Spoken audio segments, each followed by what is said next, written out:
మృక్కులు నీదు నామమునకున్ రమ్యాంఘ్రి పద్మాలకున్ శ్రీమన్మంజులమైన మేనికి ధనుర్లీలా కళాకేళికిన్ నీ మర్యాదకు ధర్మనిష్టకు రసోద్వేలమ్ము నీ గాధకున్ ప్రేమన్ నీ పరివారమంతటికి శౌరీ రామచంద్ర ప్రభు శౌరీ రామచంద్ర ప్రభు వామే భూమిసుతా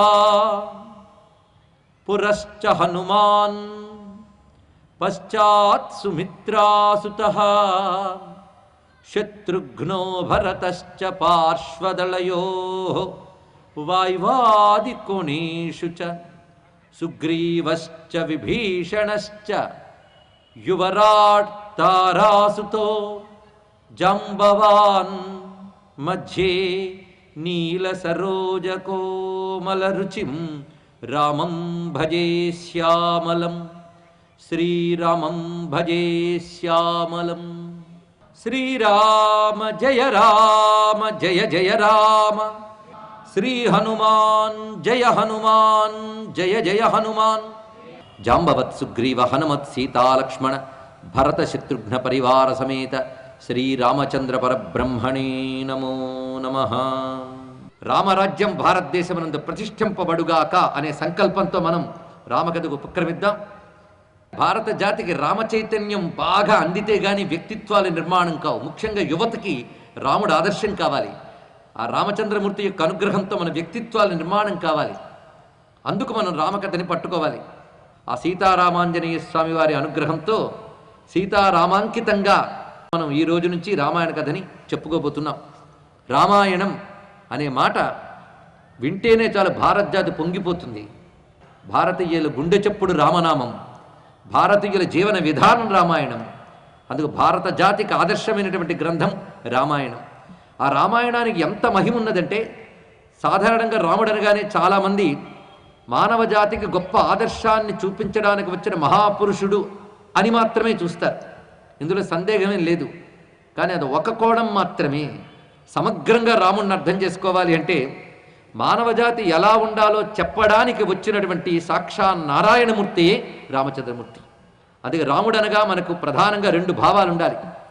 ఒకటి, ఆదర్శంగా తీసుకోవలసిన ధర్మాలన్నిటికీ ఆ మహానుభావుడు మనకు ఆదర్శ పురుషుడు. అదేవిధంగా మనం ఆరాధించి తరించడానికి కావలసినటువంటి సర్వదేవతాత్మకుడైన పరమాత్మ రామచంద్రమూర్తి. ఈ రెండు భావాలతో మనం రామాయణాన్ని గ్రహించాలి. రామాయణం కేవలం ఒక గొప్ప మనిషి కథ మాత్రమే కాదు. ఇది స్ఫుటంగా ప్రతి పూట గుర్తుపెట్టుకోవాల్సిన అంశం కనుక ఈరోజు చెప్తున్న మాట మనస్సులో పదిలిపరచుకోండి. రామాయణం కేవలం ఒక మహాపురుషుడి కథ మాత్రమే కాదు, ఒక ధర్మ ఆదర్శములు చూపించినటువంటి వాడి కథ మాత్రమే కాదు. రామాయణం వేదంతో సమానమైనటువంటిది. రామాయణం మంత్రస్వరూపము. రామాయణ గ్రంథం ఏ ఇంట్లో ఉంటుందో ఆ ఇంట్లో అరిష్టాలు ఉండవు, వాళ్ళ గ్రహబాధలు ఉండవు. రామాయణ మహిమ అంతా ఇంత అని కాదు, నేటికీ రామాయణ మహిమను అనుభవిస్తున్న వాళ్ళు చాలామంది ఉన్నారు. సుందరకాండ పారాయణ చేస్తే గ్రహబాధలు పోతాయి, అరిష్టాలు తొలగుతాయి, అభీష్టాలు సిద్ధిస్తాయని చాలామందికి తెలుసు. ఈ సుందరకాండ రామాయణంలో ఒక భాగం. ఇలాంటి మహిమ మొత్తం రామాయణంలో అన్ని కాండలకి ఉన్నది. అంతేకాదు, ఏ ఘట్టం పారాయణ చేస్తే ఏ అభీష్టం కలుగుతుంది, ఏ ఘట్టం పారాయణ చేస్తే ఏ అరిష్టం తొలగుతుంది, ఏ గ్రహబాధ తొలగాలంటే ఏ కాండలో ఏ సన్నివేశాన్ని ఏ సర్గని పారాయణం చేయాలో కూడా విధి విధానంగా పెద్దవాళ్ళు ఏర్పాటు చేశారు. అంటే రామాయణం అలా మనం కథ చదువుకునే పుస్తకం కాదు, అదొక మంత్ర సమానమైనటువంటి గ్రంథం. అందుకు కొన్ని గ్రహబోధాలు పోవాలంటే కొన్ని ప్రత్యేక సర్గలు పారాయణ చేయాలి, కొన్ని అభీష్టాలు కలగాలంటే మరికొన్ని ప్రత్యేకమైన సర్గలు చేయాలి. ఇలాగ అనేక రకమైన అంశములు రామాయణంలో కనబడతాయి. అందుకే రామాయణం గురించి చెప్తూ రామాయణం మహాకావ్యం సర్వవేదార్థ సమ్మతం సర్వపాప ప్రశమనం దుష్టగ్రహ నివారణం అని స్కాంద పురాణం చెప్తున్నటువంటి మాట. రామాయణం అంటే ఏమిటయ్యా అంటే సర్వవేదార్థ సమ్మతం. చాలా విశిష్టమైన మాట చెప్పారు ఇక్కడ. సర్వవేదార్థములు రామాయణంలో ఉన్నాయి కనుక వేదంలో ఏముందో తెలుసుకోవాలి అనే తపన పడితే వేదాలను వెతకనక్కర్లే, రామాయణ శ్రద్ధగా తెలుసుకుంటే మొత్తం వేదధర్మం అంతా మనకు తెలుస్తుంది. అంతేకాదు, వేదంలో కేవలం మనకి ధర్మాలు బోధించడమే కాదు, మన బ్రతుకుల్ని బాగు చేసే అనేక అంశాలు వేదాల్లో ఉన్నాయి. అందుకే వేద మంత్రాలు వింటే చాలు, కొన్ని వేద మంత్రాలతో యజ్ఞం చేస్తే చాలు, ఎన్నో అత్యద్భుతమైన అంశములు మనం సాధించగలుగుతున్నాం. అన్ని అంశములు రామాయణం ద్వారా సాధించగలం. అందుకే సర్వ వేదార్థ సమ్మతం అన్నారు. తర్వాత వాక్యం సర్వపాప ప్రశమనం. అన్ని రకాల పాపాలని పోగొట్టగలిగే శక్తి రామాయణానికున్నది. మనల్ని శుద్ధుల్ని చేసి సంపూర్ణమైనటువంటి శక్తిమంతులుగా చేయగలిగిన శక్తి రామాయణంలో ప్రతి అంశానికి ఉన్నది. దుష్టగ్రహ నివారణం తర్వాతి మాట ఇది. దుష్టగ్రహ నివారణం. అసలు గ్రహాల్లో దుష్టమైన ఉంటాయండి? గ్రహాలు ఎప్పుడూ గొప్పవే. మరి దుష్టగ్రహాన్ని ఎందుకన్నారు? నవగ్రహాల గురించి చెప్పడం కాదు ఇక్కడ. నవగ్రహాలు ఎప్పుడు దేవతా స్వరూపాలే. వాడి కర్మ కొద్దీ కొన్ని గ్రహాలు బాధిస్తాయి, కొన్ని గ్రహాలు అనుగ్రహిస్తాయి. కనుక నవగ్రహాలు అనుకూలించాలన్నప్పటికీ కూడా రామాయణం పారాయణ చేయాలి, రామాయణం శ్రద్ధగా వినాలి. అంతేకాదు దుష్టగ్రహ అనే శబ్దానికి మరొక అర్థం ఏంటంటే మనల్ని బాధించేవన్నీ గ్రహాలే. గ్రహ శబ్దానికి అర్థం నవగ్రహాలనే కాదు, పట్టి పీడించే వాటన్నిటికీ గ్రహాలని పేర్లు. అలా మనకి కర్మవశాత్తు అనేక రకాల పట్టి పీడించే దుష్టశక్తులు ఉంటాయి. ఆ దుష్టశక్తులన్నిటినీ పోగొట్టగలిగే శక్తి రామాయణానికున్నది. ఇప్పుడు మన జీవితాలని, మన కుటుంబాలని పట్టి పీడించే దుష్టశక్తులే కాదు, భారతదేశాన్ని పట్టి పీడించే దుష్టశక్తులు కూడా నశించడానికే మనం రామాయణ శంఖారవాన్ని వాటి నుంచి పూరించబోతున్నాం. మన కుటుంబాలను ఆవరించినవి, మన దేశాలను ఆవరించినవి దుష్టశక్తులన్నీ పోవాలంటే రాముడే మనకు దిక్కు. ఎంత అందమైన రామకథని వాల్మీకి మనకు తపస్సుతో అందించాడో పరిశీలిస్తే, ఏనాటి రామకథ ఈనాటికి భారతీయుల్ని మాత్రమే కాదు, ప్రపంచంలో సర్వదేశవాసుల్ని కూడా స్ఫూర్తి కలిగిస్తున్నది రామాయణం. కొద్ది కాలం క్రితం కాలిఫోర్నియాలో ఒక పర్వతం ఉన్నది. అది మడున్నా హిల్స్ అని. పర్వతం మీద ఒక హనుమంతుడి గుడి ఉంది అంటే ఉత్సాహపడి నేను మిత్రుడితో కలిసి వెళ్ళి చూశాను. ఆ హనుమంతుడి దగ్గర భజన చేస్తున్న వాళ్ళందరూ అమెరికన్లే. వాళ్ళందరూ అక్కడ కూర్చొని రామకథ గానం చేసుకుంటున్నారు. వాళ్ళు రామ మహిమ చెప్తూ ఉంటే నేను విని ఆశ్చర్యపోయాను. రాముని మహిమ, హనుమంతుని మహిమ వాళ్ళు చెప్తున్నారు. అందుకు వీరు వారని కాదు, ప్రపంచంలో మానవుడైన ప్రతివాడికి కూడా రాముడు దగ్గరవాడు, రాముడు స్ఫూర్తి ప్రదాత. అటువంటిది రామ మహిమ. రామాయణంలో ఒక్కొక్క పాత్రకు ఒక్కొక్క శక్తి ఉన్నది. అంత మంత్ర సంహితమైనటువంటి రామాయణ కావ్యం ఆదికవి వాల్మీకి మనకు ప్రసాదించినప్పటికీ, వాల్మీకి రచించాడు కదా అని ఊరుకోకుండా మొత్తం ఎన్ని రకాలుగా రామాయణం రచించారో చరిత్ర తిరగవేస్తే ఆశ్చర్యపోతాం.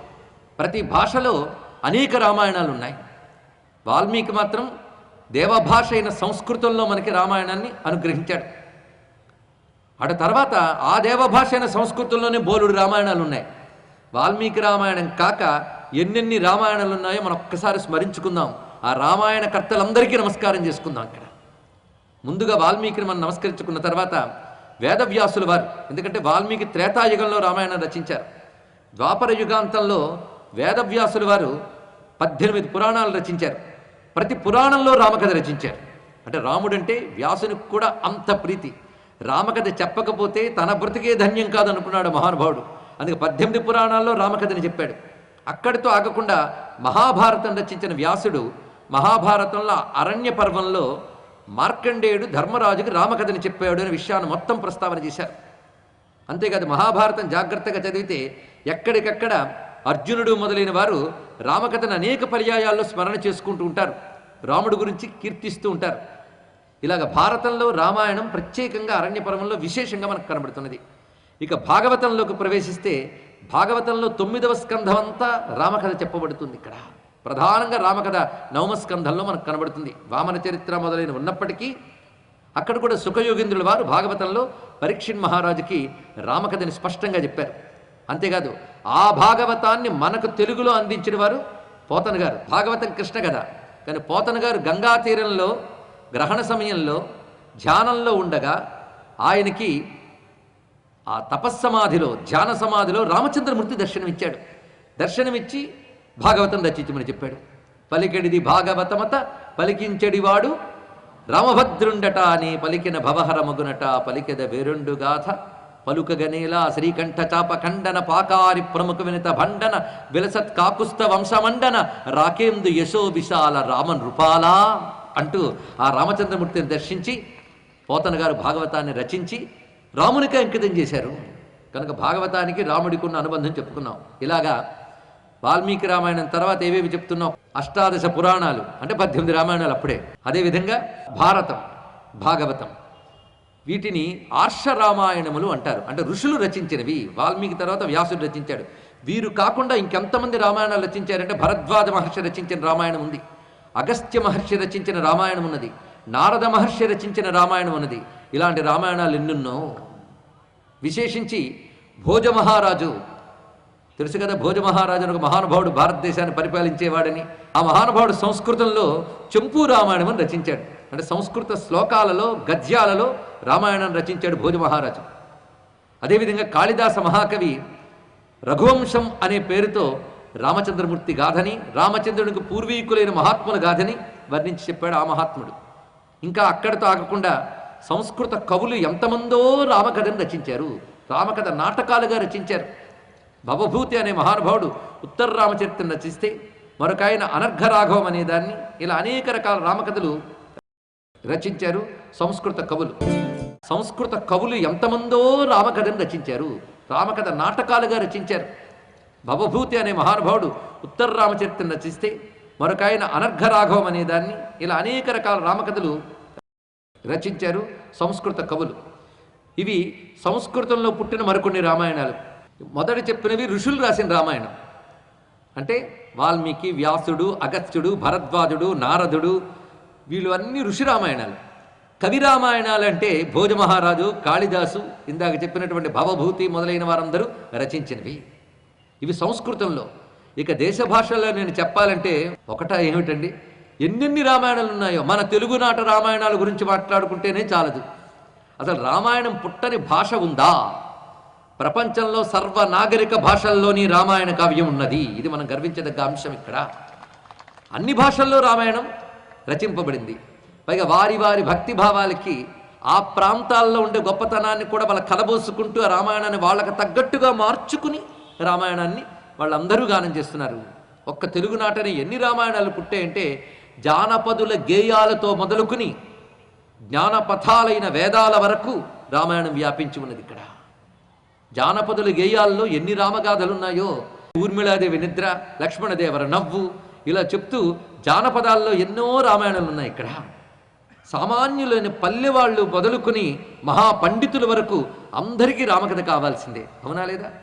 పల్లెవాళ్ళు తమకు ఆత్మీయంగా రాములు వారు, సీతమ్మవారు, లక్ష్మణస్వామి, హనుమన్న అని వాళ్ళ వాణ్ణి చేసేసుకున్న రామన్న, రామయ్య, అన్న, అయ్య అంటూ ఎంత ప్రేమగా పిలుచుకుంటూ వాళ్ళ జీవితాల్లో కలిపేసుకున్నారు రామకథని. అంతేకాదు మన తెలుగులో వచ్చిన రామకథల్లో మొల్ల రచించిన రామాయణం, రంగనాథ రామాయణం అనే పేరుతో గోన బుద్ధారెడ్డి గారు రచించినటువంటి రామాయణం, కవి సమ్రాట్ విశ్వనాథ సత్యనారాయణ గారు రచించినటువంటి రామాయణ కల్పవృక్షం ఒకటేమిటండి. ఇక హిందీలో సంత్ తులసీదాస్ రచించిన రామచరిత మానస్, ఇవన్నీ ప్రసిద్ధి చెందినవి. ఇవే కాకుండా రామతారక మంత్రాన్ని కొన్ని కోట్లు జపం చేసి రామచంద్రమూర్తి దర్శనం పొంది తమ తపఫలంగా రామమూర్తి కథని గానం చేసినటువంటి మహానుభావులు త్యాగరాజస్వామి వారు మొత్తం రామకథని గానం రూపంగా అందించారు. అంతేకాదు మన అన్నమాచార్య మొత్తం 32,000 కీర్తనలు రచిస్తే రామాయణానికి సంబంధించి కొన్ని 100 కీర్తనలు రచించాడు మహానుభావుడు. ఆయన రచించిన కీర్తనలన్నీ ఒక దగ్గరికి తెస్తే రామాయణం తయారైపోతుంది.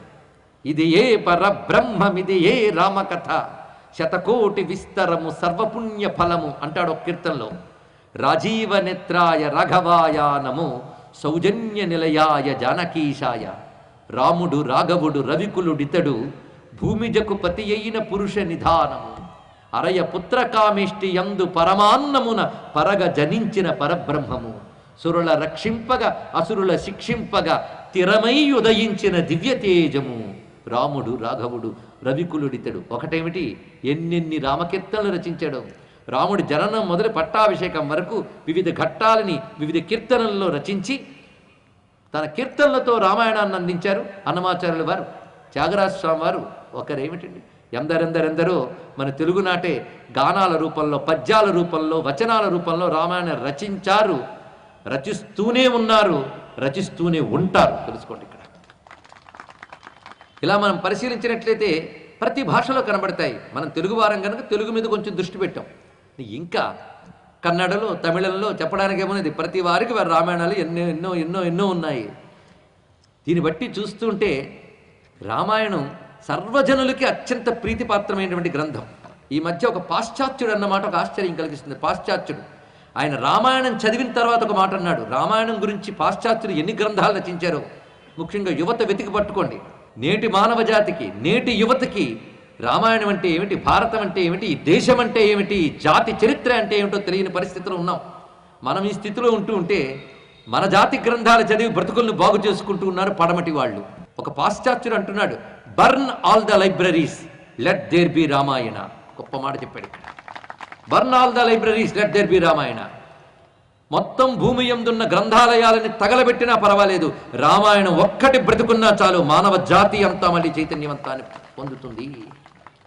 అంటే అర్థం గ్రంథాలయం తగలబెట్టమని కాదు ఆయన ఉద్దేశం.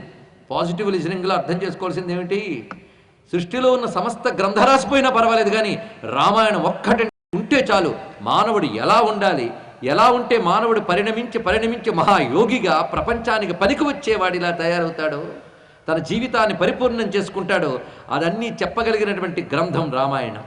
మానవ నాగరికత ఒక అద్భుతంగా చెప్పబడినటువంటి గ్రంథం రామాయణం. ఇలాంటి ప్రపంచానికి స్ఫూర్తి కలిగించినటువంటి ఆ రామకథ ఎవరు చెప్పినా చిత్రం ఏంటంటే ఎందరిన్ని రామాయణాలు రాశారు కానీ ప్రతివాడు తాను రామాయణం రాస్తూ మొట్టమొదటి చెప్పే నమస్కారం మాత్రం వాల్మీకికే చెప్తారండి ఇక్కడ. కానీ ఎన్ని రామాయణాలు ఉన్నా అన్నీ ఒక ఎత్తు, వాల్మీకి రామాయణం ఒక్కటి ఒక ఎత్తు. ఎందుకంటే వాల్మీకి రామాయణంలో ప్రధానంగా ఒక పాత్ర, రామచంద్రమూర్తి వనవాసానికి వెళ్ళినప్పుడు తాను దగ్గర ఉండి రామచంద్రమూర్తికి ఆతిథ్యాన్ని ఇచ్చాడు వనవాసంలో. అంతేకాదు వాల్మీకి పాత్ర తర్వాత కూడా మనకు ప్రధానంగా కనబడుతుంది. అందుకే రచించిన వాల్మీకి తాను స్వయంగా రాముణ్ణి దర్శించాడు, రాముని యొక్క పాలనని చూశాడు. తాను చూస్తున్న రాముడు ఎవరో, తనకు అనుభవానికి వచ్చిన రామాయణం వెనకాల ఉన్న అంతరార్థములు ఏమిటో తపస్సుతో తెలుసుకున్నాడు. ఇక్కడ తాను తపస్సుతో తెలుసుకున్నది, ప్రత్యక్షంగా తెలుసుకున్నది మొత్తం కలిపి రచించాడు. ఆ రామాయణమే తర్వాత వచ్చినటువంటి ఋషులకి, కవులకి, మహాత్ములకి శిరోధార్యమైనది. అందుకే మనం కూడా ప్రధానంగా వాల్మీకి రామాయణాన్నే ఆధారంగా తీసుకుంటూ సందర్భానుగుణంగా అక్కడక్కడ రమ్యమైన రామస్వరూపాన్ని ఇతర రామాయణాల సహాయంతో తీసుకుంటున్నాం. పైగా పారాయణ చెయ్యాలి అంటే ఏ రామాయణమైనా గొప్పదే. అధ్యాత్మ రామాయణం ఒక రామాయణం ఉన్నది, అది ప్రత్యేకంగా ఒక గ్రంథము విశ్వామిత్ర మహర్షి రచించాడు అంటారు కొందరు. కాదండి, బ్రహ్మాండ పురాణంలో ఉంది, వ్యాసులు వారు రచించారంటారు కొందరు. ఏమైనా అది కూడా మహర్షి కల్పనమే. మహర్షి ఎప్పుడు రచించినా అది మంత్రం అవుతుంది. కవులు రచిస్తే మామూలు కవిత్వం, మహర్షులు రచిస్తే మంత్రం. అది అందుకే అధ్యాత్మ రామాయణం కూడా అత్యంత శక్తివంతమైన రామాయణమే. అది రామాయణంలో దాగిన వేదాంత రహస్యాలను అది బయటకు చూపిస్తుంది. ఇక్కడ అది ఏ రామాయణం ఏమనియండి, ప్రతి రామాయణం మహిమే. ఆ రామాయణం ఏ ఘట్టం పారాయణ చేసినా, ఎందులో పారాయణ చేసినా గొప్పది, అందులో సందేహం లేదు. కానీ ప్రధానంగా మన వాల్మీకి రామాయణాన్ని పారాయణానికి అంశగా మనం ప్రస్తావన చేసుకుంటూ ఉన్నాం. విశేషం ఏంటంటే రామాయణంలో ఒక్కొక్క ఘట్టం మనం చెప్పుకుంటున్నప్పుడు ఆ విన్నవారి జీవితాల్లో అది ప్రవేశించి పెను మార్పులు తీసుకొస్తుంది, అందులో సందేహమేం లేదు. ముందు మన ఆలోచనాధారంలో మార్పు తెస్తుంది. మనం ఎంత చక్కగా ఉందామన్నా మనల్ని ఉండనివ్వని దుష్టశక్తులు పీడిస్తుంటే వాటిని తరిమి కొడుతుంది. ఇంకేం కావాలండి ఇక్కడ? ఒక రామాయణం పట్టుకుంటూ జీవితం అంతా బాగు చేసుకున్న వాళ్ళు ఎందరెందరు ఉన్నారో. అంతేకాదు రామాయణంలో ప్రధానంగా 3 అంశములు కనబడతాయి. ఈ 3 గుర్తుపెట్టుకోండి. ప్రతిరోజు ఆ 3ంటితో రామాయణాన్ని పరిశీలించాలి. ఒకటి రామనామం, రెండవది రాముడి రూపం, మూడవది రాముడి కథ. ఈ 3 రామాయణంలో ప్రధానమైన అంశములు. రామనామం, రామ రూపం, రామ కథ. కథ అంటే చరిత్ర. ఈ 3 రామాయణంలో ప్రధానం. మనం రామనామాన్ని జపం చేయాలి, రామ రూపాన్ని ధ్యానం చేయాలి, రామ కథని అధ్యయనం చేసి మన జీవితంలో అమలుపరుచుకోగలగాలి. ఈ 3 మనం చేయగలిగితే చాలు. కనుకని మంత్రంలా జపించవలసింది రామనామం, దైవంలా ధ్యానించవలసింది రామ రూపం, మన బ్రతుకుని తీర్చిదిద్దే సూత్ర గ్రంథంలా తెలుసుకోవలసింది రామాయణం. 3. అందుకు రామచరిత్ర, రామనామము, రామ రూపము, ఈ 3 ఏ గ్రంథంలో ఉన్నాయో ఆ గ్రంథం పేరు రామాయణం. అందుకే ఈ రోజు నుంచి మనం కథ వినడానికి కూర్చున్నామని కాకుండా మన బ్రతుకు బాగు చేసుకోవడానికి ఒక దీక్షను స్వీకరిస్తున్నామని కూర్చున్నాం. అంతేకాదు ఒక మాట చెప్తున్నారు, రామకథను విడిచి లౌకిక కథలందు రక్తి నుంచువాడు మానవుండే, పాయసమును విడిచి పరుల ఎంగిలి కోరు వెర్రివాడు కాడే వెలది గౌరీ అన్నారు ఇక్కడ. రామకథను విడిచి లౌకిక కథలందు మనసు నుంచువాడు మానవుండే, రామకథను విడిచిపెట్టి లౌకికమైన కథలపై మనస్సు పెట్టేవాడు అసలు మనిషి అవుతాడా అన్నారు ఇక్కడ. మరి ఏం చేస్తాను, పొద్దుటి నుంచి మన 40 సీరియల్స్ గుర్తుపెట్టుకోవడం ఎలా అండి అంటే, మనల్ని రాముడి నుంచి దూరం చేయడానికి రాక్షసులు పన్నిన పన్నాగాలి ఇవన్నీ మరి చెప్పడానికి ఏమన్నది ఇక్కడ. దానివల్ల ఏమవుతుంది మన బతుకు? పాయసమును విడిచి పరుల ఎంగిలి కోరు వెర్రివాడు. రామకథను విడిచి ఇతర కథలపై వెళ్ళేవాళ్ళు అటువంటి వాళ్ళే అన్నారు ఇక్కడ. రామాయణం గురించి మాట్లాడడానికి, రామాయణం గురించి పరిశీలించడానికి భారతదేశంలో పుట్టిన ప్రతి ఒక్కరికి హక్కు ఉంది. అంతేకాదు, మానవుడిగా పుట్టిన ప్రతి ఒక్కరికి హక్కు ఉంది, అందులో సందేహం లేదు. కానీ నాకు వ్యక్తిగతంగా ఒక ప్రత్యేక భాగ్యం ఉంది. ఆ భాగ్యాన్ని సభాముఖంగా చెప్తే ఇక్కడ కూర్చున్న హనుమంతుడు అనుగ్రహిస్తాడని చెప్తున్నా. ఎందుకంటే రామకథ చెప్పేటప్పుడు తప్పకుండా ఆంజనేయ స్వామి వారు ఉంటారండి. ఏదో రూపంలో ఉంటాడు, ఆయన ఏ రూపంలో ఉంటాడో మనకు తెలియదు. తులసీదాస్ అలాగే పట్టుకున్నాడు హనుమంతుణ్ణి. ఆయన రామాయణం చెప్పి హనుమంతుడి కోసం వెతుక్కున్నాడు. ఆయనకు ఒక దివ్యశక్తి హనుమంతుడు ఎక్కడున్నాడు చూపించింది ఆయన చేసిన తపస్ప్రభావం చేత. వచ్చిన వాళ్ళలో సామాన్యుల్లో కూర్చున్నట్ట. ఎందుకంటే భగవద్గీత వినడానికి వచ్చే భక్తులు ఎలా ఉంటారంటే, పిలిస్తే వస్తాం, అడిగితే చేస్తాం అని కాకుండా రాముడి కోసం వస్తారు. అలా వచ్చిన వాళ్ళల్లో ఒక ఆయన సామాన్యుడు ఉన్నాడు, చూడ్డానికి పిచ్చివాళ్ళు ఉన్నాడు. తులసీదాస్కి ఒక దివ్యశక్తి చెప్పింది ఆయనకి, నువ్వు రామకథ మొదలుపెట్టు, హనుమంతుడు వస్తాడు. ఆయన ఎలా పోల్చుకోవాలో, ఆయన ఏ రూపంలో వచ్చాడు నేను చెప్తాను. అక్కడి నుంచి ఆయన రామకథ చెప్తున్నాడు కానీ హనుమంతుడు ఎక్కడున్నాడా అని దృష్టితోనే చెప్తున్నాడు.